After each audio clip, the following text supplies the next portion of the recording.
طيب بسم الله إن الحمد لله نحمده تعالى ونستعينه ونستغفره ونعوذ بالله من شرور أنفسنا ومن سيئات أعمالنا من يهده الله فلا مضل له ومن يضلل فلا هادي له وأشهد أن لا إله إلا الله وحده لا شريك له وأشهد أن محمدا عبده ورسوله وبعد أيها الإخوة والأخوات السلام عليكم ورحمة الله. Nous voici donc réunis ce 18 novembre 2017 donc ici à la mosquée à Maubeuge pour se faire ce rappel qui est la suite de notre rencontre du mois passé. Vous vous rappelez donc qu'on avait commencé le hadith numéro, qui se rappelle? Là, ouais, non, le numéro. Dans le hadith, il est dans quel registre on l'avait? On a dit dans quel recueil il est? Qui se rappelle? Il est dans le recueil des 40 hadiths de l'imam Nawawi rahimahullah, le 18. Et qui disait justement crains Allah où que tu sois, Allah ardalikum. On avait un peu expliqué l'importance donc de la crainte d'Allah subhanahu wa ta'ala. Et on arrive à la deuxième partie qui est fait suivre la mauvaise action par une bonne action qui effacera donc naturellement la mauvaise action. Donc ya shabab, un des renseignements que cette deuxième partie du hadith nous donne, c'est que d'office tout être humain commet des erreurs.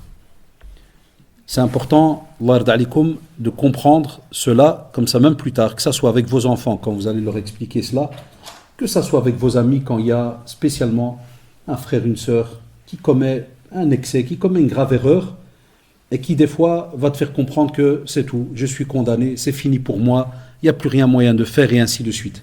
Là, c'est là qu'on voit la rahma, la clémence d'Allah subhanahu wa ta'ala envers ses serviteurs, c'est qu'il les prévient dans ce hadith. Et il nous apprend dans ce hadith que quoi qu'il arrive, l'être humain, il va commettre des erreurs. Et Allah subhanahu wa ta'ala alors l'interpelle par le biais du prophète sallallahu alayhi wa sallam, et lui fait comprendre que justement, quand tu fais une erreur, tu fais une mauvaise action, alors s'il te plaît, fais suivre cette mauvaise action par une bonne action. On ne doit pas et on ne peut pas fermer la porte de la clémence d'Allah subhanahu wa ta'ala, la porte du repentir, on ne peut pas.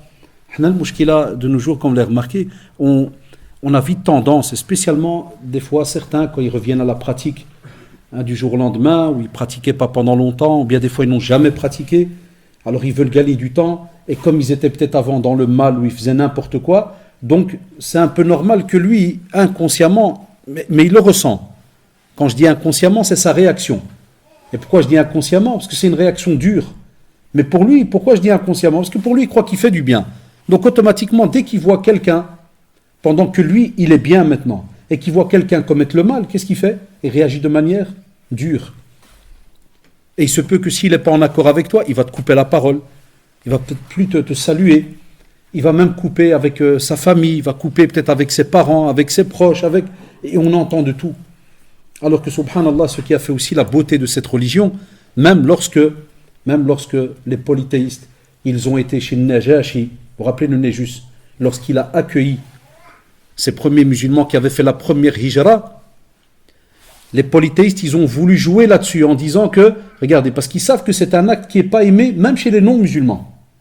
Ils vont dire à Najashi, rahimahullah, il n'était pas encore musulman à ce moment-là, après il va se reconvertir à l'islam, ils vont lui dire, il fait en sorte que dans la même famille, il y a une coupure de lien de parenté. Ils vont jouer là-dessus. Enfin, subhanallah, Najashi, il est comme on dit Nasrani, les chrétiens. Il va être étonné de cela, parce qu'ils vont lui rajouter un tas de virgules. Enfin, donc, subhanallah et shabab, comment est-ce qu'on peut? Et c'est un peu le paradoxe qu'on a, c'est pour cela qu'on a du mal, et c'est un peu le rôle, alhamdulillah, et beaucoup de mosquées le font au fur et à mesure dans leur approche comme ça avec les conférences. On a du mal à faire comprendre à certains que notre religion, c'est une religion de rahma. Mais le problème, c'est que dans la pratique, c'est difficile. C'est qu'on ne voit pas beaucoup de rahma entre nous. Alors que ce hadith, ya shabab, il est entre Allah subhanahu wa ta'ala et son serviteur. Billah alaykum, si on réfléchit quelques secondes. C'est une relation entre nous et Allah subhanahu wa ta'ala. Et il nous dit, fais suivre la mauvaise action. C'est qui te dit ça? Muhammad sallallahu alayhi wa sallam. Est-ce qu'il parle de lui-même? Dites-moi. Est-ce qu'il invente des règles sallallahu alayhi wa sallam? Là. Donc il parle au nom d'Allah subhanahu wa ta'ala. Donc il ne peut pas inventer une règle et il ne peut pas demander aux croyants de faire quelque chose qui va être contraire à ce qu'Allah subhanahu wa ta'ala attend de nous. Et qu'est-ce qu'il te dit, sallallahu alayhi wa sallam? Fais suivre une mauvaise action. Ça prouve, ya Abdullah, ya Amatallah, tu vas commettre des erreurs. Tu vas faire des erreurs. Et ô toi, celui qui se contrôle, qui fait son possible, tu vas voir des gens autour de toi qui commettent des erreurs. Et toi-même, tu en commets. C'est celui qui casse tout le monde et qui croit que lui n'en commet jamais. Ça peut arriver même à nous, hein, qu'on soit prédicateur, cheikh ou n'importe. Tout être humain. Kullu bani Adam, comme l'a dit le prophète. Kullu, ça veut dire bidoun istithna. Sauf les prophètes, ma'soumin. Mais tout fils d'Adam commet des erreurs.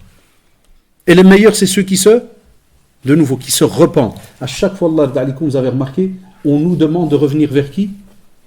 Vers Allah subhanahu wa ta'ala. Donc, il y a shabab, il y a les frères et sœurs. Tu commets une erreur, reviens vers Allah subhanahu wa ta'ala.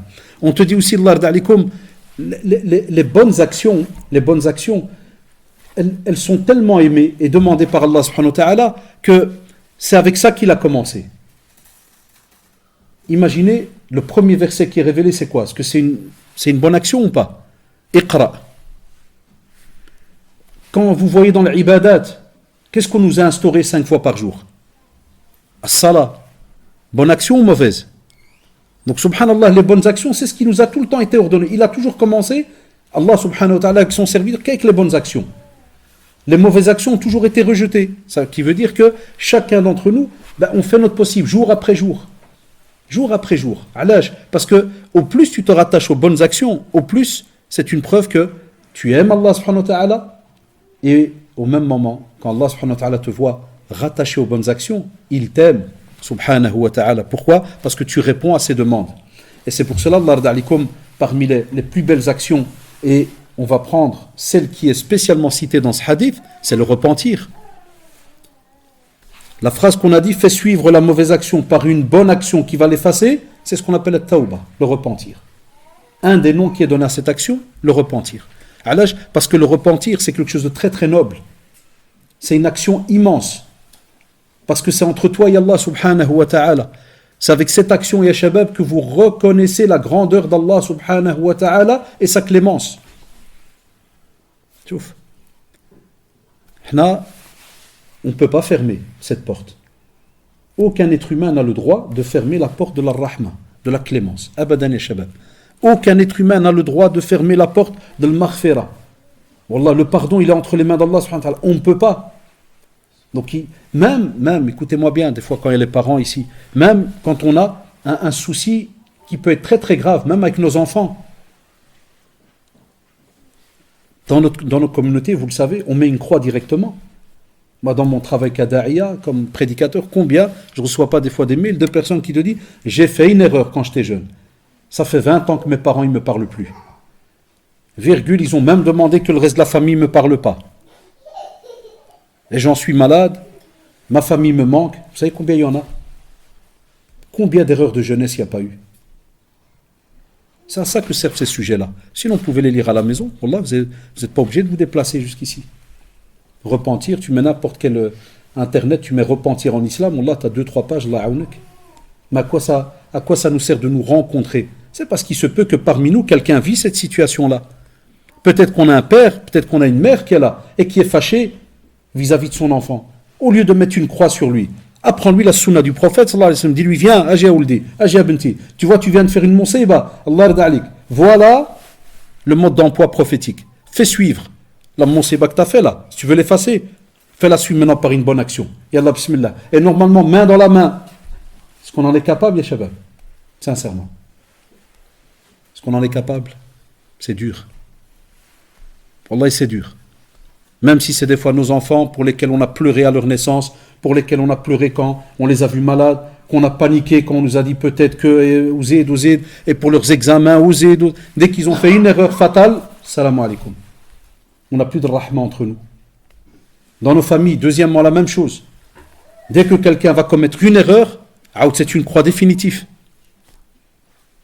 Je sais pertinemment bien qu'il y a des personnes, quand ils sont dans l'erreur, des fois, Shaitan, il ne demande pas mieux que ces personnes n'ouvrent pas les yeux. Et c'est pour ça que ceux qui ont les yeux ouverts, c'est eux qui doivent aller vers ces personnes-là et les embêter. Même s'ils vont être durs à récupérer, tu l'embêtes. Tu vas avec lui avec sagesse, tu lui apportes des bons exemples, tu patientes, tu invoques Allah subhanahu wa ta'ala pour lui, jour après jour. Pourquoi? Parce qu'on veut que le jour du jugement dernier, on voudrait tous aller vers un seul chemin, vers le paradis. Et je ne pense pas qu'il y ait un père ou une mère, ou un frère ou une sœur, qui voudrait plus tard voir soit de son père, soit de sa mère, soit de son frère, sa sœur, cousin, rajoute tous les mots qui sont rattachés à nos familles. Même les amis, tu voudrais les voir aller en Jahannam? Personne. Wallahi. Mais, dans notre pratique, c'est ce que des fois on fait. Quand on met une croix donc sur une personne. Alors c'est pour cela que Allah d'alikum, on te dit, reviens vers Allah subhanahu wa ta'ala, mais c'est une parenthèse, et là je vous pousse à les relire et à réécouter les conférences dans le domaine du repentir.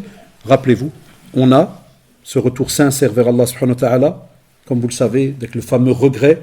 On regrette amèrement ce qu'on a fait, on fait tout son possible pour ne pas y revenir, mais on te dit toujours, virgule, si jamais c'est un problème avec un être humain, tu dois t'arranger avec lui sur terre avant l'au-delà.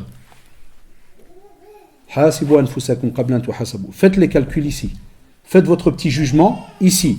Voyez ce que vous avez fait, ya shabab. Voyez ce que vous avez fait de mal envers les êtres humains ici. Et le meilleur d'entre nous, ya shabab, c'est celui, wallah, qui prend son courage à deux mains et qui ose affronter l'autre et lui dire, smahli, j'ai parlé sur ton dos. Smahli, je t'ai fait du mal. Même si tu vas être encore fâché contre moi, je t'ai fait du mal, je te demande pardon. Alash, parce que ici sur terre, quand il y a un souci entre toi et une personne, des fois tu as remarqué, tu as une petite angoisse. Yak, quand tu le vois arriver, tu as comme une petite peur, comment ça va se passer, kada. Ça c'est sur terre, c'est rien du tout, Shabab, comparé à le jour du jugement dernier. Quand tu sais qu'on va appeler ton nom, et quand tu sais que tu vas arriver, que les anges vont sortir avec tes archives, et quand tu sais que tu vas voir une file de gens. Parce qu'on a un autre hadith authentique qui te dit, il y a des personnes, ils arrivent, ils ont, je donne l'image du hadith, hein, c'est comme si on te dit, voilà, il y a des personnes, ils arrivent, ils ont un tas de hasanat. Tu te dis, mashallah, adal jannah. Et puis, subhanallah, quand le jugement commence, qu'est-ce qu'on entend? Il a insulté celui-là, il a frappé celui-là, il a pris l'argent de celui-là, il a fait un tas de choses. Comme notre imam, hein, notre petit cheikh, là, notre petit jeune, Hafidahullah, qui a lu. Ceux qui n'ont pas l'arabe, ils n'ont pas capté ce qu'il a lu. C'est vrai ou pas, Yek? C'était beau, hein, il lisait bien. T'es apaisé dans la prière, c'est juste. Mais il est passé par des versets très lourds. Hein. Il a parlé de ceux qui mangent l'argent des orphelins. On en a combien aujourd'hui chez nous? Même côté maghrébin, combien on en a? Même moi qui vous parle, j'en ai dans la famille, wallahi. T'as des gens, voilà, il y a la mort, il y a kada, il y a de l'héritage, et chacun prend ce qu'il veut, chacun... Des gens qui bloquent, des gens qui, ceci, cela. On te dit ce jour-là, cette personne, subhanallah, 36 dossiers lui sont collés. Et qu'est-ce qu'on fait? À chaque fois qu'on appelle un, il est en tort. On lui prend de ses hasanats et on les donne à l'autre. Suivant, Aoud, il est de nouveau en tort. On lui prend de ses hasanats, on donne à l'autre. Et ainsi de suite. Jusqu'à ce que Qallag, il n'a plus de hasanat. Mais la file, elle est encore longue. La file, elle est encore longue. Il y a encore des gens qui attendent. Allahu Akbar. Et alors, comme si on va transformer avec les sayyat de l'un qui vont devenir des hasanat. Et lui, il continue à couler parce qu'on jette ce qu'il y a chez l'autre, on le jette chez lui. Et lui, il coule. Et il se retrouve après de ceux de Jahannam. Voilà. Et aujourd'hui, à Shabab, pour vous donner un exemple pratique, on peut avoir maintenant quelqu'un d'entre nous, on peut être assis là, en pensant qu'on est à l'aise, Allahu Akbar, les prières, kada. Et il y a une injustice qui est commise depuis 2, 3 ans, 4 ans, 5 ans. Et la personne a dit Allahu Akbar, il prie les 5 prières, jamais, tout ce que tu veux. Et lui, il a une de ces injustices qui tourne à son aise. Ben, on va te dire que tu ne vas jamais mettre en pratique ce hadith. Pourquoi? Parce que toi, tu vas penser que tu le mets en pratique. Tu vas me dire, oui, mais j'ai fait ce problème, mais alhamdoulilah, je viens, je prie, yak. Donc ça veut dire que, soi-disant, peut-être cette prière, elle va couvrir la abadan. Ça n'a rien à voir avec le sujet. Tant que tu n'as pas, dans ce chapitre du repentir, remis ce que tu dois aux autres, wallah, et tes actes, c'est comme si on a peur de dire que quelqu'un qui prie, et lui, il est dans une injustice grave, il se peut que sa prière ne dépasse pas le plafond. Vous me suivez? Wallah, il se peut que sa prière ne dépasse pas le plafond. Et il revient à la deuxième. C'est comme si on va donner l'exemple de quelqu'un qui est en train de bâtir un mur, et à la fin de la journée, qu'est-ce qu'il fait? Il pousse le mur, il le détruit de nouveau. Et puis le lendemain matin, qu'est-ce qu'il fait? Il reconstruit un mur, puis il repousse avec sa main le soir. Ça dira d'ahmaq, c'est juste ou pas? On dirait il est fou. C'est ce que font certaines personnes dans le domaine religieux. Il est dans une grave injustice, il sait qu'il doit revenir vers Allah subhanahu wa ta'ala, il doit revenir vers l'être humain, il revient nulle part. Et le lendemain, il est tout fier, il va venir même qiyam al-layl, tout ce que tu veux. Allahu Akbar. Et lui, il a une madlama de dingue. Il a une injustice vis-à-vis des gens de dingue. Il prend les biens des autres, il fait un tas de choses. C'est pour cela, Allah alaikum, rien que pour cette introduction, il est important, wallahi, de nettoyer ces petites affaires, ces petits dossiers. Apprenez-le et savez, c'est une fierté immense pour nous. Il y a les jeunes, il y a même les adultes, même tout le monde. Wallahi, c'est une fierté immense pour nous de prendre son courage à deux mains, et ça prouve que tu es un vrai mu'min. De prendre ton courage, tu es un vrai croyant, et d'aller chez la personne en face et tu dis smahli, wallahi, j'ai commis une erreur. Même s'il va dire, moi je croyais que tu étais un bon, et je croyais, tu peux croire ce que tu veux. Je reste un être humain, je ne suis pas une machine, je suis un être humain. Et Saraha, si vous testez ça dans votre vie, vous allez voir. Wallah, vous allez vivre heureux. Vous allez vivre bien. Et Shaitan, Allah, il viendra jamais, quand des fois tu diras Allahu Akbar, il viendra jamais te faire l'ouaswassa en te disant, espèce d'hypocrite, Allahu Akbar, toi hier tu as fait ça. Combien de gens ils ont arrêté la prière? Combien de jeunes, quand j'étais enseignant dans les écoles, ils me le disaient au cours de religion. Ils disaient, ouais, quand je leur disais pourquoi vous ne priez pas? J'ai eu plein d'élèves, parce que j'ai donné cours à des ados jusqu'au bac. C'est l'âge de l'hamakiyat, c'est l'âge de la folie. Combien il me disait, monsieur Haddash, c'est la honte, j'ai arrêté de prier parce que c'est bien, on fait des petits coups par-ci, par-là. Voilà. Quand tu dis qui t'a dit ça, qui t'a donné cette fatwa? Très souvent, le seul moufti qu'ils ont, c'est qui? C'est Shaitan Allah, dans la tête. Il vient et tu dis, ouais, un jour je pensais, puis je me suis dit, puis je pensais, puis il se fait une auto-fatwa. Voilà, il s'auto-fatwatise à lui-même.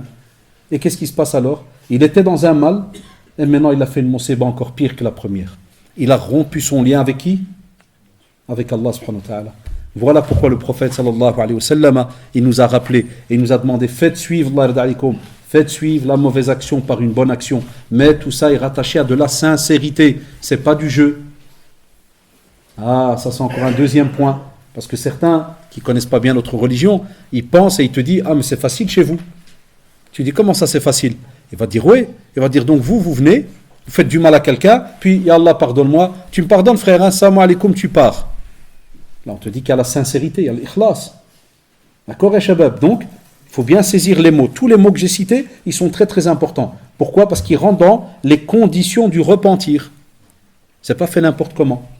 Et ça, ya Shabab, ça peut se retrouver même dans la vie de couple. Je parle à ceux par exemple qui sont mariés.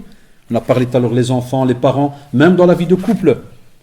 Le plus intelligent, la plus intelligente, de nouveau, homme, femme, on n'a pas chez nous en islam, c'est Mouhamziad. Chez nous en islam, on n'a pas comme règle que si jamais l'homme il commet du mal envers sa femme, ou la femme quoi, c'est l'homme, ça fait, commence pas à chercher plus loin, c'est l'homme. Ou bien des théories qu'on entendait quand on travaillait dans le domaine de Da'wa fil Merkez, on entendait des trucs, des théories d'Allah Ta'ala, d'où ça vient. Là, mais c'est rien. J'avais des parents, ils me disaient ça. Là, il a le droit. Là, une injustice est une injustice, ya Shabab. Que ça soit un homme vis-à-vis d'une femme, la femme vis-à-vis de l'homme, les parents envers les enfants ou les enfants envers les parents. Toi envers les animaux. Tchouf, wallahi, mashallah, on n'est pas seul sur terre. Que ça soit toi envers les animaux, que ça soit toi envers musulmans, non musulmans, même envers la nature. Même envers la nature, ya Shabab, il y a moyen d'être injuste. La preuve, est-ce que tu as le droit, tu rentres comme ça dans une forêt, tu casses des branches, puis je te dis pourquoi tu les casses, tu me dis comme ça, est-ce qu'on a le droit en islam? Allez demander aux savants. Tout a été réglé. Tout a été réglé, ya Shabab. Donc, la même chose. Comme on l'a dit, dans le domaine du comportement, de cette belle fierté auprès d'Allah subhanahu wa ta'ala, tu te dis, alhamdoulilah, alors on dit le mot fierté, c'est pour dire que tu as été capable. Tu as été capable de combattre Satan, Allah. Parce que dans le domaine, ya Shabab, de faire suivre une mauvaise action par une bonne, wallahi, ce n'est pas facile. Attention, quand on parle comme ça maintenant dans un dars, ça peut paraître facile, mais des fois, on s'oublie. Des fois, on devient orgueilleux. Des fois, quand on ne va pas demander aux vrais gens de science, il se peut que quelqu'un va dire non, allez, donne un exemple. On les entend souvent, mais c'est bien de faire le rappel. Quand quelqu'un va venir, il va te dire... Il va dire, puis j'invente moi, j'étais à Auchan, et la caissière, elle s'est trompée. Et en sortant, j'ai vu qu'elle m'a remis 10 euros. Il y a des gens, tu vas lui dire ça, il va te faire pire, et Allah, t'es un fort à ça. Toi, t'es un bon. Et il sent que c'est pas normal, mais il va continuer. Zid Shaitan Allah qui le réconforte. Tandis que d'Indiana, il te dit non, tu reviens. D'abord, c'est de la justice, et deuxièmement, c'est même une forme de da'wah, subhanallah. Et tu as même le droit qu'en lui donnant, tu lui dis, ma religion ne me permet pas cela. Ça nous est déjà arrivé. Il y en a qui nous demandaient des fois, c'est gentil, c'est chez vous, chez les Maghrébins. Non, c'est chez les musulmans. Sois fier, dis-le. Dis non, c'est chez nous les musulmans. On ne peut pas prendre ce qui ne nous appartient pas. Donc voyez, Shabab, Wallah, vous pouvez discuter dans n'importe quelle sphère de la société. Vous allez à chaque fois trouver que le musulman, c'est quelqu'un qui vit dans la justice. C'est quelqu'un qui est droit, il fait son possible. Mais vous allez trouver aussi que c'est quelqu'un qui est un être humain. Il est faible, il a ses faiblesses, mais, de nouveau virgule, vous allez trouver que cette religion, elle a compris, parce que c'est elle qui nous a, subhanallah, c'est Allah subhanahu wa ta'ala qui nous a créés. Et cette religion nous a fait comprendre comment est-ce que normalement, nous, les petits êtres humains, faibles qu'on est, mais quand on commet une erreur, on ne se fait pas avoir par ce Satan en Allah et on ne reste pas dans le trou dans lequel on est. On fournit un effort et on va un peu plus loin. Et c'est pour cela qu'Allah subhanahu wa ta'ala, Shabab, il nous annonce une belle nouvelle. Et il nous rappelle dans Surat al-Baqarah, dans le verset 222, Inna Allah yuhibbu at-tawwabina wa yuhibbu al-mutatahhirin. Ça veut dire qu'Allah subhanahu wa ta'ala, Shabab, c'est une très très belle nouvelle, mais on ne vit pas avec le Coran. Voilà. Tout à l'heure, je regardais sur Facebook et il y avait Cheikh Al-Khaldi, vous connaissez? Je crois qu'il est à Roubaix. C'est juste, hein? Il est venu à Roubaix. Et j'étais en train de... Parce que je suis connecté à 2-3 pages. Puis le frère Hammou, puis je clique, il a mis un truc en direct. Et subhanallah, à peine je clique, je vois Cheikh, avant de lire, il a fait une muqaddima sur le Coran. Et il a dit, en résumé, il était content quand il voit les jeunes ou des mosquées en Europe et ils enseignent le Coran. Parce que le Coran, ya shabab, quand on le comprend, wallah al-adim, il te remonte le moral. Quand tu passes par un verset comme celui-là, ou que tu l'as étudié par cœur, et que tu as commis une erreur. Voilà, tu as commis une erreur. Dès que tu entends cela, tu sais, la première belle information, c'est laquelle?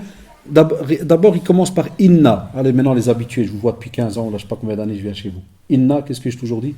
Ça veut dire, Allah, vous vous rappelez, même ceux qui n'ont jamais fait de cours d'arabe, j'ai tout le temps expliqué. Zaid, même derrière, qui croit plus ou moins? Là, derrière, personne. Qu'est-ce qu'on a dit? Inna, ça veut dire? Allah, ça veut dire sûr et certain.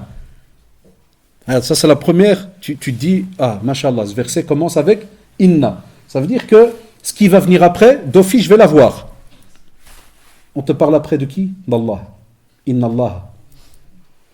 Allahu Akbar. Qu'est-ce qu'il fait? Il aime Allah. Il aime qui? At-tawwabin. Ceux qui se repentent. En 2017, c'est une info qui ne fait pas bouger beaucoup les cœurs. Hein. C'est pas comme le Black Friday, là où la Friday Black, tu vois, avec les vendredis de solde dingue, ou le 31 décembre, virgule. Ça fait pas très bouger le coin. Mais pour un musulman croyant, wallahi, au contraire, ça lui donne une de ces joies incroyables, ça lui donne une confiance incroyable, où il sait que, et c'est très beau, hein, wallahi, c'est très beau. Quand on te dit qu'Allah aime ceux qui se repentent, ça veut dire que celui qui s'est repenti là, il était où il y a quelque temps? Il était dans le péché. On pourrait dire que c'est quelqu'un d'ignoble pendant qu'il est dans le péché. C'est comme s'il combat Allah subhanahu wa ta'ala. Sah ou la. Et regardez, subhanallah, il passe d'un état à un autre. On ne te dit même pas qu'il se repent à midi. Il faut attendre qu'il y ait une révélation qui vienne et que si jamais 24 heures y passent, est-ce que vous avez déjà entendu ça? Abadan. Il se repent, Allah subhanahu wa ta'ala, qu'est-ce qu'il dit? Que automatiquement, dès qu'il se repent, et avec les conditions du repentir, Allah le déteste ou l'aime? Il l'aime. Ya shabab, quel bénéfice il y a que plus que celui-là, que de se faire, que d'être afwan, aimé par Allah subhanahu wa ta'ala. Qu'est-ce qu'il y a de plus beau? Il y a ceux qui nous posent des fois des questions dans les petits papiers. Comment être aimé par Allah subhanahu wa ta'ala? Reviens vers Tawbah ou l'istighfar, la demande de pardon, le repentir. Rien que cela, wallahi, Allah t'aime. C'est une parole qu'il a donnée parce qu'il te dit Inna. Aussi, Allah subhanahu wa ta'ala, la preuve qu'il nous vaut du bien, il nous dit Wa tubu ila Allahi jami'an. Qui ça? Ayyuhal mu'minun, la'allakum tuflihun. Ça veut dire, ya shabab, de nouveau, c'est un appel, c'est comme un ordre. Wa tubu ila Allahi jami'an. Ça veut dire que, subhanallah, Allah subhanahu wa ta'ala n'a pas interpellé qu'un petit groupe ou le cadre. C'est tout le monde est touché par le repentir. Et on te dit, subhanallah, c'est pas donné à n'importe qui. Parce que dans le domaine du tafsir, vous avez remarqué, il y a une différence quand on parle de muslimoun et de mu'minoun. Mu'minoun, c'est déjà le degré plus élevé. Hein, quand on est croyant, c'est ancré. On comprend, on croit, on sait ce qu'on est en train de faire. On est conscient que ça a de la valeur. Et on te dit, subhanallah, tu as encore un autre bénéfice. C'est lequel? Si tu veux avoir le salut. Si tu veux réussir. Subhanallah, ce que j'ai aimé, même si c'est des cours que je donne depuis des années, Allah en est témoin, c'est toujours un plaisir de les retravailler. Vous voyez ça, même si je le donne depuis des années que je donne des cours sur le repentir, le cadre, mais à chaque fois, c'est important même pour moi qui vous parle. Chaque fois que tu retravailles avant de venir à un dars, wallah, que tu vois ces versets-là, tu te dis la ilaha illallah. Qui on est nous par rapport à Allah subhanahu wa ta'ala, shabab? Wallah, qui on est? Qu'est-ce qu'on représente? Et lui, subhanahu wa ta'ala, il nous interpelle à chaque fois. Toubu. قل يا عبادي الذين أسرفوا على أنفسهم لا تقنطوا من رحمة الله إن الله يغفر الذنوب جميعا الله أكبر. Ce verset, subhanallah, il est encore, il est incroyable. Vous savez pourquoi? Il est immense. Vous savez pourquoi, shabab? Parce que dans ce verset que je viens de citer, le dernier, on est en train de parler d'une autre catégorie de personnes. Les versets que j'ai cités tout à l'heure, وَتُوبُوا إِلَى اللَّهِ جَمِيعًا, voilà. On ne sait pas de qui on parle. On sait qu'on parle de gens qui ont fait le péché. C'est juste ou pas? Mais c'est même général. C'est-à-dire on interpelle et on dit tout le monde doit se repentir. Tout le monde revient et demande le pardon à Allah subhanahu wa ta'ala. Mais dans le dernier que j'ai cité, on est en train de parler d'une catégorie incroyable. C'est laquelle? C'est celle qui a été dans l'excès. Celle qui a fait, comme on dit, elle a été loin. Ils ont été loin. Qu'est-ce qu'il leur dit Allah subhanahu wa ta'ala? Est-ce qu'il leur a dit innakum fi jahannam? Ça s'arrête là, fini? Plus moyen de revenir, vous êtes en enfer, abadan. La taqnatu min rahmatillah. Jamais tu ne dois désespérer, jamais. Ça c'est ces hadiths, regardez combien de leçons il y a dedans. C'est incroyable, on pourrait rester des heures. Ne désespère jamais de la clémence d'Allah subhanahu wa ta'ala et de son pardon. Hadou asrafu, ils sont dans l'excès, ils ont commis un tas de choses. Et même comme ça, Allah subhanahu wa ta'ala leur fait comprendre qu'il pardonne tous les péchés. Tant que tu es vivant, il y a des conditions. Et que tu mets en pratique les conditions du repentir, Allah subhanahu wa ta'ala il pardonne les péchés. Fais ton possible, reviens. De nouveau à Shabab, même remarque. Qui nous parle? Allah subhanahu wa ta'ala, même remarque. Qui sommes-nous? Tout petit, rien de spécial, wallah, devant la grandeur d'Allah subhanahu wa ta'ala. Lakin, subhanahu wa ta'ala, il nous a choisis comme étant ses adorateurs. Il nous a mis sur cette terre. Il aurait pu même, wallah, nous balayer tous et rapporter d'autres communautés, comme vous le savez, c'est mis dans le Coran. Lakin il nous a laissé, subhanallah, ce bienfait immense, ya shabab, d'être de ceux de la communauté de Muhammad sallallahu alayhi wa sallam et de clôturer même ce qu'on appelle cette dernière révélation qu'est le Coran. Et il sera fier, le prophète sallallahu alayhi wa sallam, le jour du jugement dernier, avec sa communauté. Puisqu'on a vu dans l'Isra al-Mi'raj la discussion quand il a rencontré Moussa alayhi salam. C'est juste ou pas? Il voit Moussa alayhi salam, il voit ce jeune prophète, il voit lui sa communauté, combien sont restés, puis il voit lui et toute sa communauté. Et il est jeune. Regardez tous ces bienfaits. Et on a encore aujourd'hui des gens qui vivent toujours tristes, toujours ma'abbas. On a des gens comme ça des fois autour de nous. Toujours dayman ma'assab, dayman mrouwen. C'est ce qui se passe à... Va lire un peu les versets qui remontent le moral. Wallah, il y en a beaucoup. Mais voilà, comme on ne vit pas avec le Coran, comme le Coran n'est pas notre programme journalier, c'est pour ça qu'on est des fois entouré de beaucoup de ma'asbin, de mrouwnin, mghanfin, Wallah, c'est incroyable. Et dès que tu vas le prendre, tu vas aller à une jalsa, il y a un peu de Coran, il y a un peu de kada, tu vois le cœur, il se relâche. Il devient un peu plus mou. Et regarde, il y en a même qui pleurent. On est obligé, ya shabab, de revenir vers ce Coran. Wallahi, on est obligé de revenir. Et on est obligé de l'enseigner à nos enfants, même si ça les dérange, même si ça les embête. Quand je dis ça les dérange, ça les embête, c'est parce qu'il faut être honnête, on n'a pas l'art, on n'a pas la pédagogie. C'est comme ça. Ta'lim le Coran d'il y a 30 ans C'est fini. Il ne faut pas rêver. Il y a maintenant, c'est une autre génération. Hein, ce que nous, comment nous on a appris quand on était jeunes, même si c'était en Belgique, c'est passé. Maintenant, il y a une nouvelle génération. Il y a même des lois.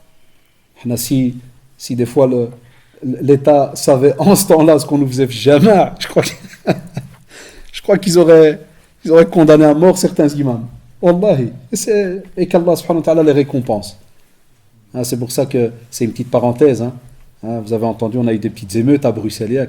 Chaque fois que je vous rends visite, je vous apporte des petites nouvelles de chez nous. Quand le Maroc a gagné son match là, de Côte d'Ivoire, hein, Al-Jannah, Allah Ibarak. Hein, les jeunes, ils ont mis sur Facebook, venez, sortons, il faut venir fêter ça au centre-ville. Et moi, vous savez, ça s'est mélangé avec des jeunes sérieux, puis ça s'est mélangé, il y a eu de tout. Et il y a eu ce qu'on appelle des émeutes. Ils ont frappé le fameux quartier que certains d'entre vous ils viennent visiter, Gare du Midi, le Monnier. On fera des commerces. Ils ont volé du matériel. Tu les vois en direct, ils volent des coussins. Je ne sais pas ce qu'ils allaient en faire avec mes moyens. Des meubles. Ouais, non, c'était une moussiba. Des fois, alors on leur dit, j'ai eu un ou deux petits débats avec certains où ils m'ont dit, oui, mais c'est quoi ces jeunes et c'est quoi ce... C'est une petite parenthèse de temps en temps. Ça réveille un peu, parce qu'il y a un sujet qui suit pendant 20 minutes, ça. Hein.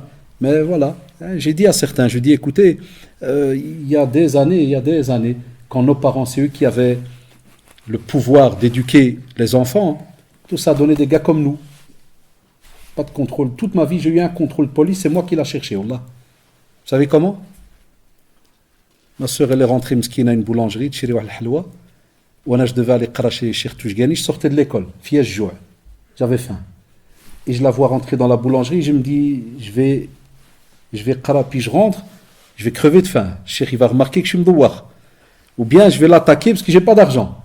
Voilà, quand je rigole dans ma tête, je vois ma soeur, elle sort avec son sachet. Donc, ce que je fais, je cours, je n'acasse dessus, je lui pique le sachet. J'ai pas pensé à ça. Elle a crié, il y avait des policiers qui passaient. Ils croyaient qu'il y avait un braquage. Ah, ils m'ont arrêté, deux Golf, en ce temps-là, avec les GTI. Ils sont sortis avec des fusils. Wallah. Ah, je dis non, c'est ma soeur. Et elle m'a pas reconnu, elle crie au voleur. Ah, dis-moi, Allah, c'est le seul contrôle de ma vie. 48 ans, jamais été contrôlé de ma vie, ni voiture, ni rien. Je leur dis ça, c'est quand nos parents, ils avaient le pouvoir. Quand tu avais un qui faisait le tordu, les parents, ils le laissaient mhachich à son aise, ils lui disaient, viens, on va le Maghreb, talou ala al-Aziza. Et dès qu'il arrivait, soit à Nador, soit à Tanger, il lui retirait le passeport. Il lui dit, Waouldi, découvre le pays, découvre le fchouch, découvre la belle vie, l'argent, le business. Et Allah, après 3 jours, le gars, il pleure pas qu'il pleure, il pleure le sang. Eh, Walid, je reviens, je deviens frais. Ramène-moi. Ça, ça, c'est notre génération. On a vu ça de nos yeux. J'ai des amis d'enfance, hein, ils sont revenus. Hein, ils ont mon âge, Wallah. Ils ont passé 12, 13, 14 ans au pays, quand ils étaient slaba. À se devenir des rijal, tabarakallah. C'est vrai que, subhanallah, ils ont une chose qui est différente. Ils n'ont plus de système nerveux. Un qui grandit le bled, qui vient ici, il n'a plus de système nerveux. Mon ami, il n'a plus de rien, Allah. Wallah, tu le menaces, tu dis tout ce que tu veux, on n'a rien à... Ça, c'est les baqiyat salihat du bled. Hein? C'est une petite parenthèse, mais pour vous dire que... Là, j'ai cité ça. Parce que je vous parlais du Coran et de vivre avec le Coran. Comment voulez-vous quand on ne vit pas avec tout cela, Shabab? Il ne faut pas toujours en vouloir à nos jeunes. Hein? Voilà, ça donne une génération où il y a dedans, on va dire, des paquets. Il y a un bon paquet, alhamdoulilah, de jeunes musulmans, mashallah, ils apportent un bien immense à la communauté musulmane, à la communauté non musulmane, à leur pays. Mais là où ça nous fait mal au cœur, spécialement nous en tant que da'iya, du'at et autres, c'est ce petit groupe qui ne veut pas comprendre cela. Parce qu'il y a un bienfait immense dans le Coran, dans Kalamullah. Et c'est pour ça que vous, les habitués de la mosquée, wallahi, ne retirez jamais de votre programme, jamais, une lecture journalière. Vous avez entendu? Journalière, tous les jours. Ya Shabab, frères et sœurs, tous les jours avant de dormir. Et même les sœurs, si jamais en état de règle, elles connaissent la règle, elles ont le droit de l'écouter. Même si les règles en jurisprudence, comme vous le savez, ne touchent pas le Coran, la femme qui a ses règles, les savants, ils ont mis virgule, celle qui l'étudiait tous les jours, qui l'étudiait et qui a peur de le perdre. Donc il y a un tas de règles. On va aller loin, on va dire même si on veut sortir de toute divergence, tu as le droit même de l'écouter. Ce qui sous-entend que tout musulman est capable de l'écouter 30 jours sur 30 ou 31. Ça ou là. Allah yarda alikoum, très très important. Wallah est très très important. Combien de nos petits jeunes, il y a eu une deuxième émeute avant-hier, je crois. Ça, il y a de l'action à Bruxelles, vous devez venir de temps en temps. Vous savez pourquoi une deuxième émeute? Pas parce que Haddash ou bien Castit ou bien un autre ou je ne sais pas qui, il donnait conférence. Là, parce qu'un YouTuber est venu, Vergas. Vous connaissez Vergas 9.2? Ah, les Français, ils le connaissent. Vergas 9.2. Ah, le 9.2, c'est quel... c'est côté de Paris, non? C'est juste, hein? Vous connaissez Vergas? Qui le connaît? Pas de gêner, d'abord, on est entre nous. Même si Al-Walid, il est là, fais-moi al-hida au salam. Vous connaissez? Ça, ou là? Eh, non. Wallah, là, il y a une émeute de nouveau, avant-hier. Shabab Khrjo. J'ai vu des vidéos, j'ai des drôles qui m'ont envoyé avec de nouveau le Mgharba Diana. Moi, il y a Qiyam Leil qui va se faire. Non, Saraha, Haïda tonne. Que des incroyables. 12, 13, 14, 15 ans. De nouveau, ils ont haddem des commerces, ils ont haddem des voitures. Tu vois des petits jeunes courir au-dessus des voitures. C'est le mena. Un bon paquet, hein, un bon paquet. Je sais que ça ne plaît pas quand on le dit, mais un bon paquet, parce qu'on a. Voilà. Voilà notre petit combat. Voilà le combat de chacun. Ici, voilà, vous êtes des fois encore calme, c'est parce que c'est. Et encore, vous, quand on dit c'est calme, attention, vous avez un autre combat. Vous savez lequel? Quand on parle de ces sujets-là. C'est quand vous êtes dans des villes un peu, comme nous on appelle ça chez nous à Bruxelles, ils en rigolent. Hein. Même certains Français, quand je leur dis je vais à Maubeuge, j'ai toujours été. Je vous défends très souvent, hein, vous serez étonnés. Ils me disent, ah, les zones sinistrées, avec le nord. Ça, oh là là. On entend souvent ça avec le nord. Je dis non, mon ami. Je dis, wallah, il y a subhanallah, du travail qui se fait là. Mais c'est du travail aussi pour vous très difficile, parce que quand tu es dans un endroit où le shaitan il vient et tu dis derrière comment c'est mort, il n'y a rien, hein, qu'il n'y a pas d'action, il n'y a rien du tout. Ça, ou là là. C'est pour ça que certains quittent pour descendre plus bas. Ça, la vie d'un musulman. Il fait des choix. Et des fois, shabab, et je vous en conjure, l'ard alikoum, je préfère moi vivre dans un endroit dans lequel, comme vous êtes maintenant, tranquille, même si soi-disant il n'y a pas d'action, et je peux vivre ma religion tranquillement, et faire grandir mes enfants paisiblement, et j'avance au fur et à mesure, même s'il y a des hauts et des bas, mais wallahi, c'est peut-être 100 fois mieux que d'aller dans soi-disant un endroit où ça bouge. Parce que tout ce qu'on est en train de dire là, tu ne pourras peut-être jamais le mettre en pratique comme il faut. Tu auras toujours des choses qui vont venir te freiner. Aussi, à Shabab l'ard alikoum, lorsqu'on parle de faire suivre la bonne action, on te dit, c'est aussi la pratique de ceux qui se sont dit musulmans, croyants, mettant en pratique la sunna. Parce que le prophète sallallahu alayhi wa sallam, c'est ce qu'il nous a donc demandé. À chaque fois, pendant les 23 ans de la da'wah, le prophète sallallahu alayhi wa sallam, à chaque fois enseigné des bonnes actions. Hatta à un point où vous avez remarqué qu'en général, l'islam y met toujours, subhanallah, l'accent sur ce qui est ordonné. C'est incroyable. Ce qui est dommage, c'est vrai. Mais bon, ce qui est dommage, et beaucoup de gens qui ne sont pas des fois musulmans, et ils n'ont pas tort quand je discute avec eux dans les débats que j'avais, des discussions, ce n'est même pas des débats, que j'avais au centre islamique avant, ils me disent c'est dommage, parce que quand on parle avec des amis musulmans, ils parlent toujours du haram, haram, haram. Par exemple. On sait qu'il y a du haram, mais il y a aussi du halal. Et en vérité, qu'est-ce qu'il y a beaucoup plus dans notre religion? Du haram ou du halal? Subhanallah. Wallah, il y a beaucoup plus de halal, ya shabab. Quand vous étudiez la religion, vous allez voir qu'est-ce qui est muharram. Wallah, il y a moyen de quelques pages, hein, c'est fini. Mais ce qui est halal, c'est tout ce qui plaît à Allah subhanahu wa ta'ala. Tout ce que tu es sûr qu'il n'y a pas de texte, il n'y a rien qui va faire que on va te dire ça, c'est un acte détesté par Allah subhanahu wa ta'ala ou son prophète sallallahu alayhi wa sallam. Donc on te dit, notre religion, au contraire, voilà pourquoi le prophète te dit, fais suivre la mauvaise action par là, la bonne action.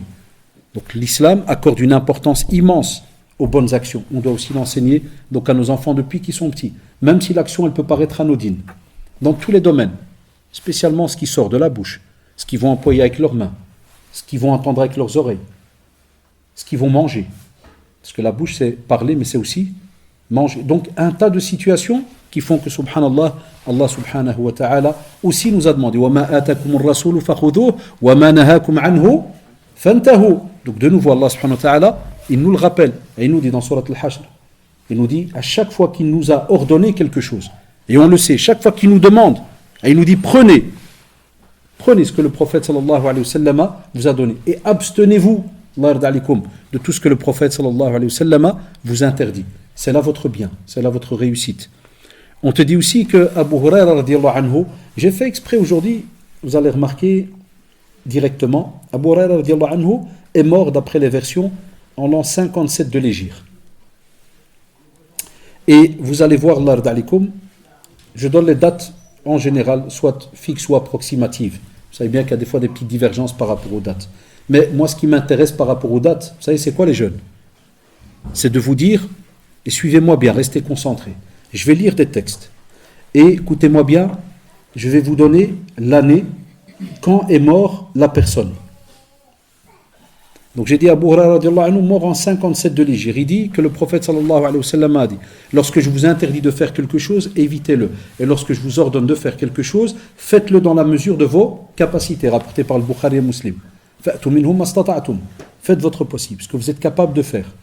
Shabab, on est au temps du prophète sallallahu alayhi wa sallam, parce que même s'il est mort en 57, après d'autres califes qui sont venus, radiallahu anhu, Abu Huraira, il est avec le prophète sallallahu alayhi wa sallam. Et Shabab, ça sous-entend, est-ce qu'il y avait des téléphones en ce temps-là? Est-ce qu'il y avait des télés? Dites-moi. Internet? Yaka? Bowling? On était où là, à ce moment-là? On était où? Dites-moi, on était où? C'était dans le désert. C'est juste, on est à la Mecque, une partie, 13 ans de da'wa à la Mecque, 10 ans à Médine. À la Mecque, on est entouré de vallées, montagnes. Médine, il y a toute une chaîne de montagnes, palmeraies, Kada et tout. Et qu'est-ce qu'on te dit? En ce temps-là déjà, on te pousse à faire ton possible, à t'attacher aux bonnes actions et fais-le dans la mesure de tes possibilités. On te dit aussi, comme ça vous allez comprendre pourquoi je vous donne les dates par rapport à nous aujourd'hui. On te dit aussi, subhanallah, par rapport aux mauvaises actions. On a Sahl ibn Abdillah. Sahl ibn Abdillah, il est mort lui en 283 de l'Hégire.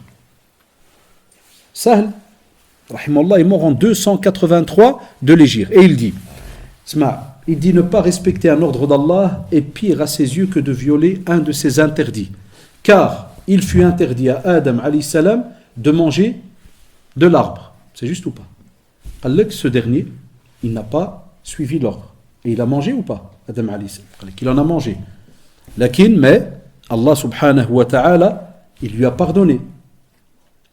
Quand il a demandé pardon, Allah subhanahu wa ta'ala lui a pardonné ou pas? Il lui a pardonné. Mais il dit, tandis que Satan, il lui a été ordonné de se prosterner devant Adam alayhi salam, mais il a refusé l'ordre d'Allah. Est-ce qu'Allah lui a pardonné? Non. Parce qu'il est resté dans cet état-là jusqu'à la fin. Il est resté, subhanallah, sur son orgueil jusqu'à la fin de la discussion. On te dit, tchouf, la différence. Comme pour dire que quand tu es dans une démarche de retour vers Allah subhanahu wa ta'ala, wallah ya shabab, il peut y avoir que du bien. Mais si jamais tu restes dans une démarche d'orgueil, et si jamais tu continues à faire comme si de rien n'était avec les mauvaises actions là, tu commences à les... Oui, c'est rien, j'ai fait ça, ouais, à l'aise, kada, ouais, à l'aise. On entend des fois, il y en a qui disent, ouais, tout le monde fait, et ceci, et cela. On te dit, wallah, tu vas à ta perte. De nouveau, l'ard alikum, 283 de l'Hégire. On pourrait continuer comme ça jusqu'à demain matin. Ce qu'il y avait Internet, ce qu'il y avait la télé, ce qu'il y avait... C'était des gens qui vivaient dans une simplicité incroyable. Mais ils continuaient tout le temps à mettre en garde les croyants autour d'eux par rapport aux mauvaises actions. Et en leur disant, faites un effort. Restez rattachés aux bonnes actions. Aussi, l'ard alikum, si jamais tu veux faire suivre, alhamdoulilah, une mauvaise action que tu as fait, par une bonne action, tu dois penser à ces quelques points qui sont importants. Le premier, l'importance des bonnes œuvres qui sont faites, mais spécialement secrètement. On a des œuvres qui sont apparentes. Voilà, moi maintenant, c'est une œuvre. Narjou min Allah subhanahu wa ta'ala al-qaboul, qu'Allah accepte nos œuvres. Voilà, moi je fais un dars, ça c'est apparent. Et après, ça va même être sur YouTube, kada, blabla et tout. Donc, il y a des œuvres apparentes. Mais on a des œuvres cachées. Certains de nos professeurs, quand on discute avec eux, ils nous disaient, une œuvre apparente, elle peut être des fois très facile à faire. Parce qu'il y a des fois même l'effet de groupe, le regard des autres, kada, l'encouragement des autres. La preuve, tu peux avoir quelqu'un, Yom al-Jumu'ah, vous avez vu par exemple, j'ai vu un petit papier qui dit, voilà, on a récolté autant, il se peut que Yom al-Jumu'ah, vous avez remarqué quelqu'un qui a levé la main, qui est venu chez le responsable, il a donné Kada. Des fois même les responsables disent ah Shabab, il y a le Hajj un tel, ou le jeune un tel, ou la sœur un tel qui a donné autant. Des fois, toi tu es assis là, ça peut te. Et tu peux lever la main. Oui, je fais une promesse. Je veux donner. Là où l'effort, il est beaucoup plus demandé, c'est quand tu te retrouves seul. Parce que des fois tu peux, et vous le savez très bien, combien de mauvaises actions quand on les fait, très souvent on est seul. Et là le repentir il devient compliqué. Parce qu'on sous-estime, on est seul, et on commence à faire des calculs, non demain, après je vais voir, et puis les jours passent, et on n'est même pas de ceux qui réfléchissent et qui se disent, il se peut que je vais mourir dans une minute. Donc on te dit, Allah d'alik, quiconque, comme le disait le prophète, il disait quiconque, parmi vous, peut en secret mettre une réserve, subhanallah, une réserve de quoi? Avec de bonnes œuvres, qu'il le fasse. Donc, celui, subhanallah, l'iqdari dakhar, ça veut dire que s'il y a moyen que tu fasses des actions entre rien que toi et Allah subhanahu wa ta'ala, fais-les. C'est pourquoi? C'est une belle réserve. À quoi elle sert cette réserve? Eh bien, quand tu auras fait un péché, maintenant on va parler d'un autre style de péché, que tu as peut-être oublié. On a des personnes, des fois, hommes, femmes, ils sortent un mot. Et ils n'ont pas remarqué ce qu'ils ont sorti de leur bouche. Ça, oulala. Là, les anges, ils ont noté ou pas? Shabbat, les anges, ils ont noté. On te dit, on espère alors qu'avec les bonnes hasanat que tu as fait, les bonnes actions que tu as fait, que celles-là elles vont couvrir les mauvaises. Un exemple, quand on prie, pourquoi on fait des nawafil? Vous vous rappelez, on a déjà expliqué cela. Pourquoi on fait les prières en plus? Pourquoi on fait des surérogatoires? Qui se rappelle? Pourquoi on fait 2 rak'at en plus? Qu'est-ce qu'on avait déjà dit? Qui se rappelle? Levez vite la main, vite fait. Arrêtez de faire les modestes. Il y en a plein, ils savent, puis ils font non, je ne vais pas faire le type qui connaît. Ou là. Hein? Non, j'ai dit, tu as fait ta prière de Dhuhr, et on sait que dans la sunna, tu peux rajouter 2 ou bien 4 rak'at. Vous savez, il y a des rawatib qu'on fait avant la prière, après la prière. Qu'est-ce qu'on avait dit qui se passe le jour du jugement dernier? Rattraper des fois les petites erreurs. Bravo Allah yarda'alik. On va les demander. Le jour du jugement dernier, on va demander par rapport à nos prières là. Et on sait qu'il y aura des manquements, on sait qu'il y aura des petites erreurs qu'on a commises dans nos prières. Même moi qui vous parle, je suis un bachar, je suis un être humain. Encore, ça m'arrive que des fois, c'est l'heure de Dhuhr. Wallahi, chaque fois je dis, je ne vais pas faire l'erreur, mais des fois je vais sortir pour aller saller, et ce que je fais, j'ouvre la boîte aux lettres. Il ne faut jamais faire ça, Shabab. Saller, Ad revient, puis ouvre la boîte aux lettres. Mais si tu l'ouvres, et que tu vois taxe de roulage 600 €, ta prière de Dhuhr, Allah ya'oun. Ah Wallah, tu vas la prier, mais khalli ala Allah. À voir que des euros, tu vas voir les calculs de l'année qui passent devant tes yeux. C'est juste ou pas? C'est la vie. C'est la réalité de l'humain. Tu as toujours peur qu'on ne va pas arriver, on ne va pas faire. On te dit donc, Allah d'alikum, toutes ces raka'at que vous faites en plus, ça va couvrir. Regardez, subhanallah. Toujours la même notion que la deuxième partie du hadith. C'est qu'Allah subhanahu wa ta'ala nous apporte toujours l'occasion de pouvoir effacer nos petites erreurs. Tu vois le rahmat d'Allah subhanahu wa ta'ala, comment il est immense. Deuxièmement, il est recommandé aussi de chercher après toutes les bonnes œuvres. Cherchez après les bonnes œuvres. Posez-vous des questions par rapport aux bonnes œuvres où les gens ne vous regardent pas. Mais donnez-moi un exemple de bonnes œuvres où les gens ne vous regardent pas. Vous êtes chez vous à la maison, qu'est-ce qu'il y a moyen de faire? Très facile. Lecture, hein? Voilà, par exemple, lecture du Coran, tu peux faire Qiyam al-Layl, tu peux te lever la nuit, personne ne te voit. Très calme. On va peut-être les voisins entendre marcher, mais ils ne savent pas ce que tu es en train de faire. Tu peux que tu vas à la douche. Mais ça, est-ce qu'on apprend ça à nos enfants? Compliqué, Yak. Est-ce que ceux qui ont des ados là, et les ados qui sont ici, parce qu'on a un programme comme ça, on se dit, puisqu'une fois par semaine, le week-end, je me lève à 3 heures, je fais un quart d'heure, genre 2, 4, 6 rak'at. Qul Allah ahad, frère. Je ne te demande même pas sabbih isma rabbika al-a'la. Qul Allah ahad. Ceux qui connaissent le Coran, ils sourient, on ne demande même pas lire le Baqara, rien. Allah. On n'apprend plus ça à nos enfants. C'est plus dans le programme de nos enfants. Est-ce que c'était dans le programme de nos parents? Allahu a'lam, certains oui, et d'autres non. Parce que celui qui n'a pas eu et qui n'a pas pu goûter à quelque chose, il ne sera pas le donner aux autres.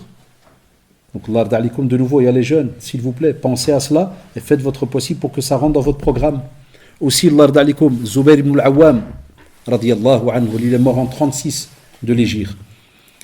Il dit, comme vous avez de mauvaises œuvres cachées en réserve, il dit, tâchez aussi d'en avoir des bonnes cachées en réserve. Zubair radiyallahu anhu. Ça, c'est des gens proches du prophète sallallahu alayhi wa sallam, hein. La famille, hein, et ils grandissent. Et ils sont reconnus comme Mubasharouna bil Jannah. C'est juste ou pas? Ils ont déjà la nouvelle. Ils sont au paradis. Et qu'est-ce qu'il te dit? De nouveau, Shabab, par rapport à nous aujourd'hui, quand tu lis ces phrases-là, qui ont plus de 1400 ans.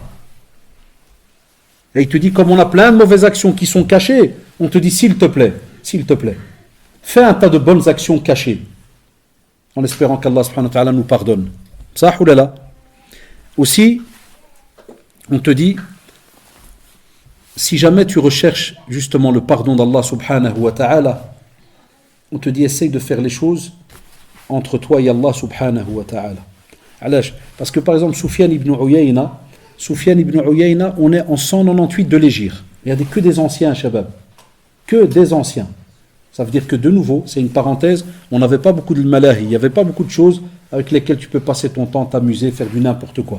Et même comme ça, qu'est-ce qu'il te dit? Il te dit que Abu Hazim a dit, fais tes bonnes œuvres plus discrètement que tes mauvaises œuvres. Il faut de la réflexion. Aujourd'hui, on va peut-être ça embêter un peu, mais on va un peu plus loin. C'est des phrases qui peuvent des fois même paraître, entre guillemets, très... On n'est pas habitué à les entendre. Non, on te dit, subhanallah, tes bonnes œuvres, eh bien, fais en sorte qu'elles soient très discrètes par rapport à ce que tu fais de mauvais. Et normalement, Shabab, il y a toute une pédagogie derrière ces phrases. Parce que quelqu'un qui s'habitue, écoutez-moi bien, je prends rien que Qiyam al-Layl parce qu'il est très touchant par rapport au cœur. Quand tu prends un qiyam, quelqu'un qui est capable de se lever pour faire un qiyam, wallahi, on n'est pas en train de parler de n'importe qui. Wallahi, ya shabab, ce n'est pas donné à n'importe qui de se lever à 3 heures du matin alors que tout le monde dort. Et que tu sais que tu vas devoir te lever à 6 heures pour aller travailler. Donc prier et prier le fajr, parce qu'on est en hiver. Mais imagine quand le fajr est plus tard. Et que tu aurais pu dormir plus tard. C'est juste ou pas? Eh bien, ceux qui cherchent de nouveau à comment être meilleurs vis-à-vis d'Allah subhanahu wa ta'ala, voilà, c'est ces actions-là qu'on vous demande, subhanallah, de faire votre possible, de les engranger là, de remplir. Aussi, on te dit que parmi les facteurs, et on va conclure là-dessus, Inch'Allah, parmi les facteurs qui aident à rester rattachés aux bonnes œuvres, ça c'est un point important aussi qu'on doit enseigner à nos jeunes, parmi les choses qui vont nous aider à rester donc rattachés dans tout ce qui est les bonnes œuvres, l'amal salih ou l'amal saliha, on te dit, apprends à connaître ton Seigneur. Je le rappelle chaque mois à la mosquée Al-Amal quand je donne cours sur les noms d'Allah subhanahu wa ta'ala, chaque mois. Et à chaque fois que j'ai l'occasion de faire un dars quelque part dans une mosquée, chaque fois je m'arrange à passer le message à nos jeunes. Étudier les commentaires qui sont rattachés au nom d'Allah subhanahu wa ta'ala et à tous ces noms. Demandez au Lahbiban, il est là, les librairies sont là, il y a l'ouvrage de subhanallah, très connu sur les explications des noms d'Abd al-Razak, je crois Cheikh Abd al-Razak al-Badr, des explications des noms d'Allah, Dar al-Hadith, si je ne me trompe pas. Très beau volume. Très très beau volume. Il reprend tous les noms et subhanallah al-Adim, il te donne tout un résumé sur chaque nom. Nom et attributs qu'on retrouve dans le Coran et dans la Sunna. C'est pour ça qu'il y en a plus de 99. On retrouve même certains dans la Sunna. Et subhanallah, on te dit au plus, ya shabab, wallahi, au plus tu apprends sur Allah subhanahu wa ta'ala, au plus, wallah, tu sens que ton cœur il te pousse à aller vers le bien. Alaj, très simple. Parce que tu as envie de le rencontrer, subhanahu wa ta'ala. Et vous le savez vous-même, c'est drôle de donner cet exemple, parce qu'il n'y a pas meilleur exemple que lorsqu'on parle d'Allah subhanahu wa ta'ala. Mais entre nous, les êtres humains, au plus tu connais, entre guillemets, une star, ça, plus tu entends parler d'un tel, mashallah, un tel. Est-ce que intérieurement, l'envie de le rencontrer, est-ce qu'elle n'augmente pas? C'est humain. Le jour où tu entends qu'il est dans telle ville, wallah, tu vas traverser le pays pour aller le voir. C'est humain. Alors on te dit, billahi alik, qu'est-ce que tu penses lorsqu'on te dit, que tu vas pouvoir rencontrer Allah subhanahu wa ta'ala, barakallahu fik, mais à certaines conditions. Est-ce que tu ne courrais pas après ces conditions-là pour le voir, subhanahu wa ta'ala? Naam. Celui qui n'accepte pas cela, c'est qu'il a un problème. Oui, il y a un souci, qu'Allah le guide. Amma tout musulman, tout croyant, bien, Allah, qui est normal, wallahi, il se battrait pour terminer cette vie en étant quelqu'un de bien, et comme résultat, c'est lequel? De pouvoir rencontrer Allah subhanahu wa ta'ala. On te dit aussi la méditation, mais une méditation, subhanallah, très sincère, de qu'est-ce que l'ibada, l'adoration. Parce que toutes les bonnes actions qu'on fait, en général, c'est une ibada, c'est un acte d'adoration. Parce que l'acte d'adoration est tout ce qui plaît à Allah subhanahu wa ta'ala. On en retrouve aussi des traces dans le Coran, dans la Sunna, ou bien ils disent même que même si c'est quelque chose qui peut être nouveau aujourd'hui, mais qui, dans l'action que tu vas faire, je vous donne un exemple, quelqu'un qui va, prenez un ordinateur, quelqu'un il s'y connaît pas, et tu as un frère ou une sœur qui s'y connaît en ordinateur, et il vient et il explique comment est-ce qu'un ordinateur fonctionne, et je vais aller plus loin, comme nous on l'emploie pour quoi faire? Préparer des doros et autres. Eh bien il te dit, la personne qui est venue t'apprendre là, comment faire fonctionner un ordinateur, il gagne des hasanats ou pas?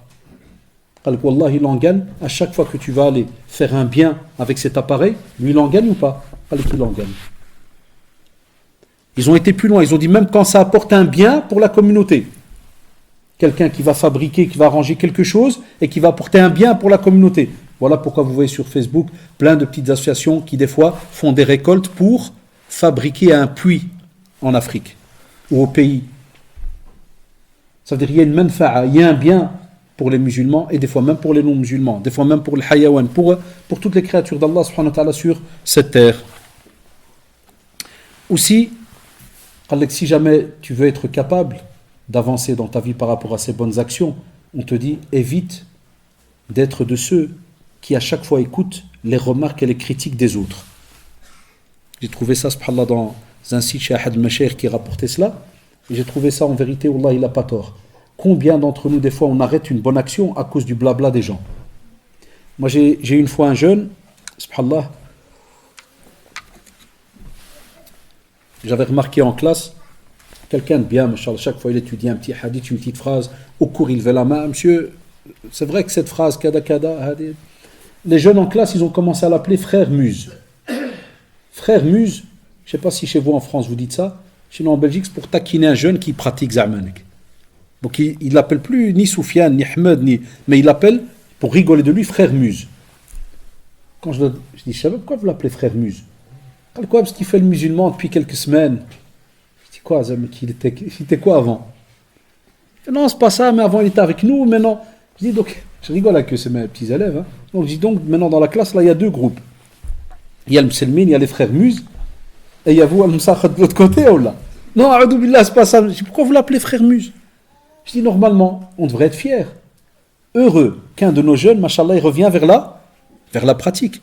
Nous, aujourd'hui, dès qu'un jeune y revient, soit ses copains, il l'appellent frère Muse, soit des fois dans la famille, comme j'ai eu une fois, Mskina, je n'oublierai jamais de ma vie, Allah yahdiha, je ne l'ai plus jamais revu, Allahu a'lam. C'était au centre islamique il y a une dizaine d'années, si pas plus, où une maman, Mskina, je crois que je vous l'avais dit à vous ou ailleurs, elle est venue avec sa fille, elle m'a dit, j'ai besoin d'un imam pour faire ruqya à ma fille. Wallah, comme ça, c'est moi que j'ai eu la personne, c'est pas des on dit. Quand je lui ai dit, Wa'alash, c'est quoi les symptômes? C'est bizarre. Avant, elle était qu'à la maison, elle faisait rien. Même la prière, il n'y avait rien du tout. Elle me dit, maintenant, elle prie tous les jours, elle va aux conférences, elle veut tout le temps écouter des doros. Elle me dit, c'est pas normal. Je dis, wesh, elle est sérieuse. Tu parles sérieusement? C'est trop. C'est pas elle qui a besoin de ruqya. Puis il m'a regardé, ah ouais, moi ils sont habitués avec moi, ils me connaissent bien là-bas. Sinon, tu peux pas te permettre de parler comme ça à quelqu'un. Parce que moi, au centre islamique, les gens, ils étaient habitués avec moi. Là, j'ai passé un tiers de ma vie là. Et je traduis le Jumu'ah, le Doros, les cours, le travail au bureau toute la journée, de 9h à 6h, des fois même plus, on restait. C'est à la fin qu'on était là, à 4h, on partait. Enfin, je dis, c'est pas elle. Je connais. Je dis, je peux pas dire ça devant la petite. Non, elle dit, non, tu vas pas aimer là, toi. Comment ça? Quand il y a des gens, ils pleurent. Et ils nous demandent d'invoquer chaque vendredi pour que leurs enfants y prient. Qui vont d'oros écouter des conférences. Il y en a peut-être entre vous qui sont venus aujourd'hui avec des tartes. Allahu alam. Quand je vous vois, vous avez l'air normaux. Mais il y en a, ils ont été menacés pour venir aujourd'hui. Qui a été menacé? C'est normal, vous n'allez pas. Mais vous savez de quoi je parle. Des fois, on doit supplier même. Et on te dit, subhanallah, alors on va pas et on te dit, chouf. Donc, ya shabab, Allah yarda alikoum, qu'on commence à te critiquer, qu'on commence à te dénigrer, qu'on commence à te dire, je sais pas quoi. Wallahi. Tant que, écoutez-moi bien, écoutez la personne qui va vous parler, parce qu'il se peut que des fois, la personne va vous dire quelque chose de juste. Je parle spécialement des fois aux jeunes qui rentrent à du 200 à l'heure dans la pratique. Écoutez les conseils de vos frères et sœurs, parce que des fois, à le 200 à l'heure, on a vu de nos propres yeux, après quelques semaines, le gars il disparaît. Pourquoi il disparaît? Parce qu'il a tellement fait de bruit que quand il est fatigué, qu'il voudrait revenir à une pratique normale, il est gêné par le regard des autres. Et Shaitan Allah, qu'est-ce qu'il fait? Il lui efface tout ce qu'il a fait. Il lui dit, tu sais quoi? T'es un hypocrite, ou là t'es ceci, t'es cela, ou bien on va te dire, on va te faire, et il arrête tout, et tu le vois même plus ni à la mosquée, ni au quartier, ni... Ça, chez nous, à Bruxelles, on a souvent ça. Très souvent, j'ai des jeunes que je rencontre plus loin, et ils viennent plus au même endroit où ils venaient, et ils ont changé de style, d'habillement, tout ce que tu veux, et ils sont gênés. Je les vois, ils veulent changer de rue. Là, je les appelle. Là, je les appelle. Frère, j'y viens. Tout gêné. Je dis, viens. Je dis, moi, j'aime bien rentrer clash direct. Je dis, je sais, tu te caches de moi. Parce qu'avant, tu étais toujours avec un petit camis, un petit chapeau, et maintenant, tu as remis ton petit pot de pêche, là, yak. Je dis, non, je dis, Akhi, d'abord, t'es un vrai. Maintenant, t'es un vrai. Avant, c'était peut-être faux, usage de faux. T'étais un falsifié. Tu as dû mettre un chapeau et un camis, parce que les autres, ils me regardent. Les autres, kada. On doit rentrer dans un petit groupe. Il y a l'effet de masse, il y a l'effet de groupe, il y a l'effet de zid ou zid. Je dis, mais maintenant, apprends à partir d'aujourd'hui à poser des questions. Tu as un doute, pose des questions. Mais ne pratique pas la religion par rapport au regard des autres. Et ça, on a beaucoup même des fois dans nos familles ou autres. Une telle, elle a mis le hijab, alors tous les autres, ils doivent le mettre. Et on fabrique, wallahi, on fabrique des faux et des usages de faux. Quand elles sortent alors de la maison, elles n'arrivent pas loin de l'école, elles enlèvent. Comme ils font chez nous à Bruxelles. Après, quand je les attrape, je discute avec eux devant l'école, des fois, c'est une discussion. Parce qu'on n'oblige personne, wallahi. Je leur dis, pourquoi vous faites tout ce bricolage? Ouais, parce que c'est la honte chez nous. En plus, les cousines, elles ont mis. J'ai des élèves filles, hein, j'avais des élèves. Je leur demande, je dis, mais pourquoi vous faites tout ce tralala, tout ce cinéma, pourquoi vous vivez dans l'adab? Et chaque fois, tu entends ça, ouais, parce que dans la famille, parce que. Et envers Allah, subhanahu wa ta'ala, il y a quoi comme réponse? Voilà pourquoi on a des jeunes, des fois même, ya shabab, ils adorent Allah, subhanahu wa ta'ala, d'après la présence de leurs parents. Et une fois qu'ils deviennent des adultes, qu'est-ce qu'ils font? Le naturel, il revient. Et ils larguent tout. Les parents, ils nous appellent des fois en disant, subhanallah, mon fils, je l'ai fait grandir à la mosquée, et il allait le Coran, et il allait... Quel âge il a maintenant? Il a 25 ans. C'est un homme. Et alors, c'est fini, il a tout arrêté. Quand il m'arrive de le croiser et que je veux lui parler, là, ouais, mais je faisais ça, c'est bien, les parents, c'est bien, ils collent. C'est une phrase bizarre, ça. Ils collent, ils t'obligent, ils font, kada. Il n'a peut-être pas tort, je ne vais pas dire qu'il ment. On a peut-être la pédagogie qui manque, des fois ça arrive. Mais on doit parler avec ces jeunes-là, on doit parler avec ces adultes. Parce que sinon, au fur et à mesure, cette personne va lâcher, elle va se marier, elle va donner quoi à ses enfants? Et lui, il dira quoi, Allah subhanahu wa ta'ala? Virgule. Donc vous voyez, on a un gros souci dans le domaine, aussi des fois pédagogique, patience et avancer étape par étape, donc avec nos enfants. Donc, ya shabab, il y a un tas d'actions, comme vous l'avez remarqué, qu'il y a moyen de faire pour donc effacer des fois nos petits péchés. Et comme je vous l'ai rappelé à chaque fois que je vous ai rendu visite ici, les 2 fois que j'ai fait, je crois, conférence, peut-être la 2e ou 3e maintenant ici, je vous ai dit, wallahi, même si des fois vous devez venir et aller aux toilettes et nettoyer les toilettes. Wallahi. Plein des fois ils nous disent, mais qu'est-ce qu'on peut faire? Wallahi, rien que Baytullah. S'il fallait, ya shabab, laisser une trace, et une trace mais vraiment fière, et je vise là les petits jeunes, c'est que des fois tu vois les responsables et tu dis voilà, est-ce qu'il y a moyen que nous, tous les jeudis soirs, on vienne nettoyer toutes les toilettes et on fait l'aspirateur pour préparer la mosquée aux grands invités d'Allah subhanahu wa ta'ala le vendredi. Nous, c'est comme ça que nos machères nous ont éduqués. Et je le dis et je le rappelle avec fierté, même si ça embête, wallah, c'est comme ça qu'ils nous ont éduqués. Une fois mon cher, comme ça, quand je lui dis cher, j'aurais aimé des jama' et tout, kada, un poste à responsabilité. Vous vous rappelez, qu'est-ce qu'il m'a dit? Vous vous rappelez pas, hein? Il m'a dit, suis-moi. Je vois, il traverse la mosquée, puis il va vers les ablutions. Il ne m'a pas compris, Allah. Je crois qu'il allait au bureau. Puis il descend vers les toilettes. Je dis, oui, yo, que ça, voir les toilettes. Puis il ouvre une porte, il y avait des balais et tout. Il me dit, tu veux un poste où il n'y a jamais quelqu'un qui va te débaiser avec toi, qui va jamais vouloir prendre ta place? Ouais, quand il prend le balai, il va faire les toilettes. Quand il jamais quelqu'un il va venir te dire, frère, je veux ta place, coup d'état, tribunal. Wallah, personne ne va se battre. Et il avait raison. Parce que Wallah, il a dit, la ilaha illahu. La mosquée où j'ai grandi, j'ai mis les pieds à 14 ans. Jusqu'à aujourd'hui, j'ai 48. De 14 à 48, ça donne combien d'années? 34 ans, yak. Wallah, je n'ai été responsable, je crois, que 2 ans. Et les 2 ans, je démissionnais direct. Tu n'aimes pas la responsabilité. Parce que tu n'as pas été habitué à ça. Parce que nos machères, qu'Allah les préserve, ils nous ont toujours habitués. Faites aspirateur. Faites les fenêtres. Faites, on était les talabas avec les étudiants du cheikh. Wallah, faites les fenêtres. Descendez, au fait, il y a du sable en bas, là. Il faut remplir des chariots. Là, il faut vider le conteneur. Toi, tu es là, talab avec ton cartable. Wallah, vas-y. On a compris. On a compris nos machères, c'est pour nous dire, restez bien à l'abri de certaines choses. Tout ce qui est vraiment les choses où les gens ne se battent pas, mais qui apportent un plaisir immense à ceux qui viennent à la mosquée.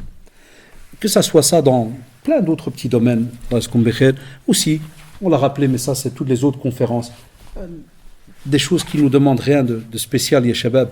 T'es assis, subhanallah wa bihamdihi, subhanallah al-azim. Quand ils mettent des petites doigts, citadelle du musulman là, sur votre télé, là, achetez la citadelle du musulman. Il y a plein de petits doigts à dire, ça ne demande rien. Vous l'avez peut-être sur vos GSM, vos smartphones là. Dhikrullah.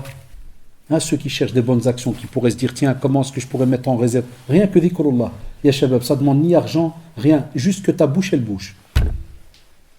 Au lieu que tu t'assis, comme je le fais souvent quand il m'arrive, parce que d'habitude je vais au travail en moto, mais quand je vais des fois à pied, à cause de mes soucis de santé, ouais, elle rigole, tu crois que je suis un frère de 1920, je suis en moto, frère, 125, casque et les bottes, et j'ai un frère de 2017. C'est un modèle, je suis un peu... c'est bien, il faut... Enfin, des fois je prends le métro. Et j'aime bien mettre des gros manteaux, je cache ma tête, je écharpe. Et comme mes élèves sont habitués à me voir tout le temps en moto, c'est rare qu'ils me voient dans le métro. Des fois, ils sont assis le matin, tous avec leur petit casque. Et je me mets à côté d'eux et ils sont là. Et moi, ils me le rappent. Et ils connaissent par cœur. Et ils sont là. Et vous savez, la rame de métro, c'est 4 places, 2. Ils sont là comme des hebels. Les têtes qui bougent et les bouches qui bougent. Et ils sont là. Et moi, je les regarde, ils disent Dieu. De temps en temps, il y en a un qui lève la tête, il voit que mes yeux, mais il ne sait pas c'est qui. Puis il regarde de nouveau. Et des fois, je sais que c'est gamin, mais j'aime bien les embêter. Des fois, je m'approche, je fais Salam alaikum. C'est quelle sourate? Wallah, ça marche à tous les coups. Je le fais depuis 20 d'années. Wallah, ça marche à tous les coups. Je dis, derrière, c'est quelle sourate? Direct, il me regarde comme pour dire c'est quoi ce tapé? C'est quoi ce belle? Et fait non, c'est. Alors, je fais l'écharpe, puis ils voient ma sale tête. Puis ils me font monsieur. Je dis, je peux écouter. Wallah, tout le temps je le fais. Je peux écouter. Non, monsieur, non. Je dis, pourquoi? Ça, c'est pas bon. Je dis, mais si c'est bon pour vous, c'est bon pour moi. Non, monsieur Hamid, mec, non. Je dis, je dois écouter. Non, monsieur, tu vois la sincérité d'Yaloum, subhanallah. Non, monsieur, non. Dhikrullah. Moi, toute ma vie dans la da'wa, j'ai jamais forcé, wallah, qui que ce soit, même pas mes propres enfants. Je force pas. Je leur parle. Et je leur dis, shabab, wallah, je m'en fous. La preuve, vous avez remarqué, je fais pas de conférence, moi, la musique, le kada. Le musulman, il a l'aqal, subhanallah, pour réfléchir. Je leur dis, shabab, je m'en fous, moi, de ta fatwa, là, oui ou non, halal ou pas. Dhikrullah, t'es rattaché? Combien tu fais par jour? Combien? Et nous, qu'est-ce qu'on enseigne à nos enfants depuis qu'ils ouvrent les yeux le matin? Est-ce qu'on leur fait un petit papier, là? Tiens, quand tu es dans le tram, quand tu es dans, je sais pas moi, quand vous marchez à pied ou en bus, vous voyez, c'est même devenu la honte aujourd'hui. T'imagines ton gosse, il va sortir le matin avec un petit papier, subhanallah, alhamdoulilah. Frère, même des jeunes, ils sont peut-être gênés, garde de le faire. Tu dis non. Et le prophète sallallahu alayhi wa sallam, d'après le hadith d'Abu Huraira radiyallahu anhu, il demandait, vous vous rappelez là, qui a jeûné, qui a été suivre, qui a été rendre visiter un malade, qui a le cortège funèbre, qui a...